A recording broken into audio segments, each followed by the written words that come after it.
네, 안녕하세요. 주님의 마음을 받는 중요한 시간 주마중입니다. 어제도 주님의 그 은혜 가운데 잘 지내셨죠? 우리가 신앙생활을 하고 주님을 따라가는 삶을 살아가다 보면 가장 중요한 몇 가지 키워드가 있는데 그 중에 하나가 타이밍이 아닐까 생각을 합니다. 하나님의 때, 하나님의 타이밍, 그때를 우리가 잘 살펴보고 그때 움직여야 될 것 같아요. 오늘 그 타이밍을 맞추기 위하여 또 우리가 필요한 게 있죠. 주님의 마음, 주님의 말씀입니다. 오늘은 어떤 말씀으로 우리에게 주님의 마음을 말씀해 주실지 기대됩니다. 오늘 주시는 마음은요, 잠언 16장 9절 말씀입니다. 잠언 16장 9절 말씀 한 절입니다. 사람이 마음으로 자기의 길을 계획할지라도 그의 걸음을 인도하시는 이는 여호와시니라. 아멘. 한 번 더 나눌게요. 사람이 마음으로 자기의 길을 계획할지라도 그의 걸음을 인도하시는 이는 여호와시니라. 아멘.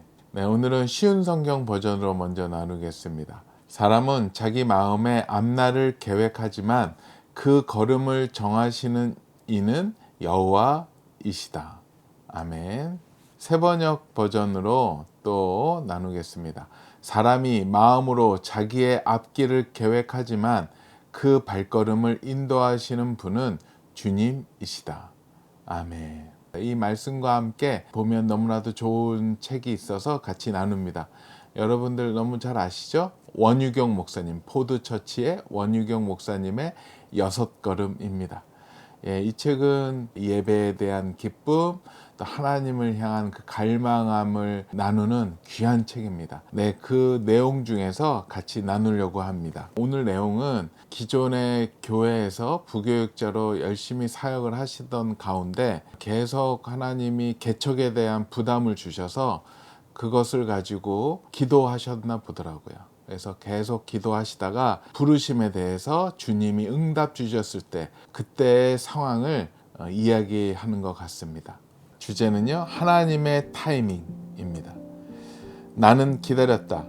바로 이때다. 라는 하늘의 음성이 들려오기까지 바람만을 의식하며 돛을 올리길 기다리는 사공처럼 나룻배 위에서 하늘을 바라보며 지냈다. 그 기다림은 1년 2개월간 지속됐다. 어느 날 기도하다가 하나님의 때가 임박했음을 직감했다. 그래서 더더욱 기도했다. 하지만 때마침 코로나 재유행으로 행정명령이 떨어졌고 예배가 다시 폐쇄되었다. 한치 앞을 알 수 없는 상황, 공포와 절망이 사회 전반에 퍼졌고 다시 집합금지 명령이 떨어진 교회는 폐색이 짙었다. 그런데 그때 사인이 떨어졌다. 하나님께서 말씀하셨다. 바로 이때다. 오랜 기다림 끝에 받은 하나님의 응답은 당황스러웠다. 종교 행사가 심각한 사회적 반감을 일으켰고 예배를 위해 성도들이 함께 모이는 것 자체가 시민의식과 도덕적 책임감이 결여된 행동으로 평가될 때였기 때문이다. 개척을 하더라도 적기를 기다려야 한다는 말이 여러모로 맞았다. 하지만 현실과 상식을 합리적으로 조율하다 보면 한 가지 의문이 남았다. 그렇다면 과연 적기는 언제인가? 부르심을 의식할수록 답은 명확했다. 하나님이 이때라 하신 때. 나는 하나님께 거듭 여쭈었다. 좀 더 기다릴까요? 아니다, 이때다. 나는 의아했다. 왜 하필 이때 교회 문을 열라고 하실까? 그러자 예배단에서 늘 드렸던 기도가 떠올랐다. 그것은 재난 속에서도 부흥을 외칠 수 있는 사람으로 살길 원한다는 울부짖음이었다. 그러면 그 기도의 응답인지도 몰랐다. 재난의 때에 나는 외쳐야 했다. 아무도 부흥을 기대하지 않는 이때 부흥을 꿈꾸는 것이 나의 부르심이었다. 아무도 부흥을 구하지 않을 때 부흥을 목청껏 외치는 게 내 부르심이었다. 나는 이 응답을 받고 하나님의 대사의 저자이며 깊이 중보 기도해 주시는 김하중 장로님께 연락을 드렸다. 더블 체크를 위해서였다. 그간 장로님은 1년 넘게 오로지 안식만을 권고하셨다.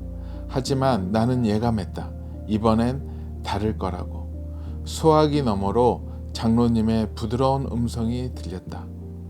이제 하면 됩니다. 하나님이 축복하실 겁니다. 아멘. 오늘 말씀하는 가운데 마지막에 우리 김하중 장로님 이야기가 나오잖아요. 여러분들도 잘 아실 겁니다. 주중대사 가장 오래 하셨고 통일부 장관까지 하시고 이제 은퇴하시고 저희 출판사에서 하나님의 대사 1번, 2번, 3번 나왔고요. 아마 1번이 한 40만 부 이상 나갔고 다 시리즈 합쳐서 60만 부 이상 출고가 되어서 그 많은 분들에게 큰 영향력을 끼쳤던 책의 저자이십니다. 김하중 장로님과의 인연은 정말로 하나님이 길을 여셨고 또 하나님의 타이밍에 하나님의 때에 그 일을 이루신 그런 사례인 것 같아요. 2005년인가 아마 그 즈음에 중국 코스타를 한번 간 적이 있어요. 그때 거기에서 이제 목사님들과 또 그 현지에 있는 분들과 교제하고 나누면서 숨어 있는 귀한 분 계시냐 좀 소개시켜 달라라고 얘기했을 때 거기 있었던 모든 중국에 관련된 분들이 하셨던 말씀이 그때 그 당시 주중 한국 대사로 계셨던 김하중 장로님에 대한 얘기를 하더라고요. 김하중 그때는 대사님이셨죠. 그분이 기도하시는 분이고 그분이 그곳에서 또 많은 한국의 그 교회를 또 한국 또 교민들을 돕고 계시고 기도로도 돕고 계시고 여러 가지의 외교적으로도 돕고 계시고 정말로 하나님의 사람인 것 같다. 그분 너무나도 존경스러운 분이다 라는 얘기를 들었습니다. 저는 일면식도 없었고 그때 이제 처음 들었고 그래서 이제 마음에 품고 그때서부터 기도했었던 것 같아요. 그분에 대한 여러 가지 전설 같은 이야기들이 있어요. 그분이 개입하셔서 풀어주셨던 여러 가지의 일들이 들으면서 굉장히 궁금하기도 했고 뵙고도 싶었고 하지만 오늘 주제처럼 하나님의 때 하나님의 타이밍을 기다렸죠. 항상 먼저 서둘러서 망한 적이 너무 많아서 하나님이 마음에 품고 기도하라고 하시는구나 했고 또 그분은 그때는 뭐 공적인 일을 보시고 있었기 때문에 개인적으로 만나기는 쉽지 않았죠. 그래서 이제 저의 중보 기도 리스트에 집어넣고 이제 그때서부터 기도하기 시작을 했습니다. 기도 리스트가 있습니다. 주님이 마음 주신 분들은 중보 기도 리스트에 넣어서 항상 기도하고 있습니다. 하나님의 때에 일이 일어날 수 있도록 기도하고 있는데 그때 이제 우리 김하중 장로님, 대사님 또 이름을 넣어서 기도하기 시작을 했죠. 그리고 세월이 쭉 흘렀어요. 근데 우리가 기도하면은 언제까지 해야 됩니까? 될 때까지 해야 되잖아요. 응답이 될 때까지. 나를 기다렸지만 또 한쪽 편으로는 저랑 연결고리가 전혀 없어요. 야, 이게 가능할까? 라고 기도하면서 했었고 그리고 이제 그분이 주중 대사를 마치시고 아마 한국에 오셔서 통일부 장관까지 하시는 것까지 알았고 그 다음에는 잘 몰랐어요. 그분이 어떤 지금 상황에 있는지. 그런데 하루는 기도를 하는데 하나님이 굉장히 강하게 김하중 장로님에 대해서 기도하게 하시는 것 같았어요. 계속 생각이 나는 거예요. 일을 할 때. 왜 그랬지? 해서 인터넷에다가 검색을 해봤어요. 그날 기사가 이제 몇 개 뜨고 동영상이 갑자기 뜨더라고요. 그전에는 거의 없었었는데 봤더니 카나다에 이면수 목사님이 담임하고 계시던 큰빛교회 집회 영상이 뜨는데 그 강사가 김하중 장로님이셨던 거예요. 그래서 공직에 있는데 이렇게 공개적으로 강의하실 수 있으신가? 해외니까 또 틀릴 수 있겠지 하고 이제 클릭을 해서 이제 들었습니다. 듣는데 굉장한 소식을 들었습니다. 통일부 장관 하시면서 하나님이 이제 그만 떠나라고 하셔서 다 내려놓으셨다고 하시더라고요. 그리고 나오셔서 이제는 민간인의 신분으로 은퇴하시고 그곳에 말씀을 전하기 위해서 오셨더라고요. 그 영상이 떠 있었던 거예요. 그러던 가운데 이제 마지막 정도에 장로님이 그 얘기 하시더라고요. 공직에 있으시면서 하나님이 하셨던 일들이 있었고 기도하고 하나님의 뜻대로 행했다. 그 일들을 다 적어놨는데 하나님이 그것을 책을 내기를 원하신다. 하나님이 살아계시다는 것을 나누길 원하신다라고 얘기를 하시면서 본인이 책을 쓰시고 계신다라고 얘기를 하시는 거예요. 들으면서 깜짝 놀랐고 영상이 올라간 게 얼마 안 됐더라고요. 그래서 이제 그때서부터 기도하기 시작을 했습니다. 하나님의 때, 하나님 이때입니까? 또 우리 중보팀한테다가 얘기하고 기도 좀 해달라고, 사연이 이렇게 되고 이렇게 됐는데, 이제 김하중 장로님하고 연결고리는 없지만 기도한다. 하나님께서 그 길을 열어주시기를 위해서 기도하자. 그때 한 보름 정도 기도했습니다. 기도하면서 하나님의 그 사인을 받았습니다. 근데 처음엔 잘 사인이 안 왔고, 이게 내 생각인지 헷갈릴 수가 있어서 명확한 사인을 구하기 시작을 했고, 그러다가 어느 날 주님이 그런 마음을 주시는 것 같아요. 그래, 이때다. 지금 연락해라. 그런 마음을 이렇게 강하게 주시기 시작을 했어요. 그래서 마음을 받고 너무 기뻤어요.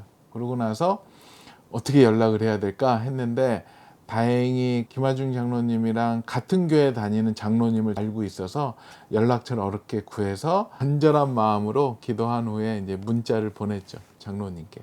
그래서 장로님이 문자를 받으시고 이제 하루 있다가 연락이 왔습니다. 한번 보자고. 그렇게 해서 이제 만나면서 이 일이 이루어지게 됐어요.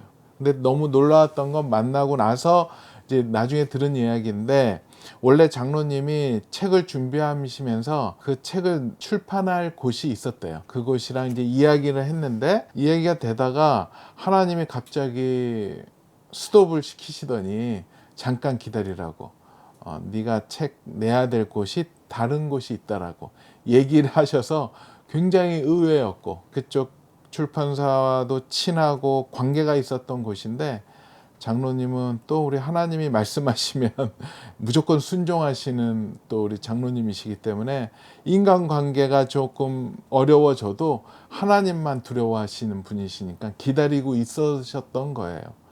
몇 주 전에 이제 그런 일이 있었고, 그래서 몇 주 후에 그렇게 문자를 보냈고 만나서 하게 되었죠. 그러고 나서 3개월 후에 2010년도 1월 달에 책이 나오게 되었고, 뭐 놀랍게 하나님께서 기름 붓고 많은 사람들에게 흘려보내기 시작을 했습니다. 살아계신 하나님, 또 기도에 대해서, 사명에 대해서 명확하게 말씀을 나누는 그런 책으로 삼아 주셨어요. 참 하나님의 타이밍. 만약에 5년 전에 그런 마음을 받고 닫은 마음에 너무 기뻐서 막 서둘러서 연락했다면 뭐 이런 사람이 다 있어, 이렇게 얘기 들었을 겁니다. 하지만 하나님의 때를 기다렸고, 그 시간을 거쳐서 기도가 쌓이고 하나님의 타이밍에 기도했던 저에게 또 그것을 보게 하셨고 연락해 하셨고 그 일을 이루어 주시는 것, 정말로 하나님의 타이밍인 것 같습니다. 하나님의 때에 우리가 움직여야 될 거라고 생각이 듭니다. 오늘 우리 목사님이 그 하나님의 때에 교회 개척을 기다렸다가 하나님의 때에 완전히 세상 사람들과의 거꾸로 그런 상황 가운데에서 개척을 하셨듯이, 하나님의 때에서는 우리의 상식으로, 우리의 효율성으로는 판단할 수 없을 거라고 생각을 합니다. 우리가 아무리 계획해도 의미 없어요. 우리의 계획보다는 우리의 걸음을 인도하시는 하나님을 신뢰하고 하나님의 때를 살펴서 그때에 움직이는 것이 가장 최고의 방법이 아닌가 생각해 보게 되는 시간입니다. 말씀 한 번 더 나눌게요.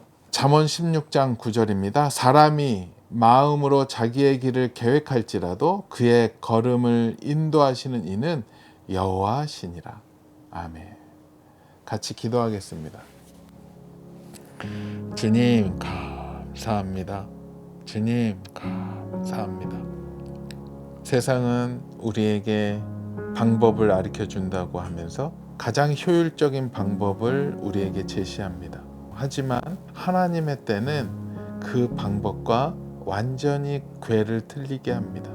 주님만이 온전히 영광을 받으실 수 있을 때, 주님의 모든 계획 가운데 있을 때, 그것은 세상이 말하는 합리성과 효율성과 상식에서는 맞지 않는 조건이 됩니다.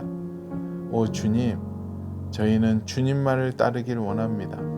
하나님의 때, 주님의 때에 우리는 완전히 이해할 수 없고 알 수는 없지만 그때를 기다리고 준비하고 주님과 함께 갈망할 때 하나님의 때를 알려주실 것이고, 하나님의 타이밍에 우리를 움직이게 하여 주심을 저희가 깨닫습니다. 오 주님, 우리 오늘 함께 기도하는 주마중 식구들에게 하나님의 때를 알려주시고 하나님의 타이밍에 움직일 수 있는 저희에게 허락하여 주시옵소서. 감사하며 거룩하신 예수 그리스도의 이름으로 기도합니다. 아멘.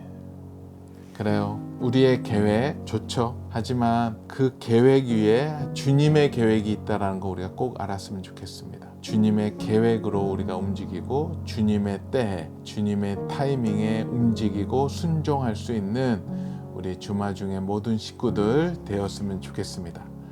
오늘이 바로 그 때가 되었으면 좋겠습니다. 오늘도 블레싱.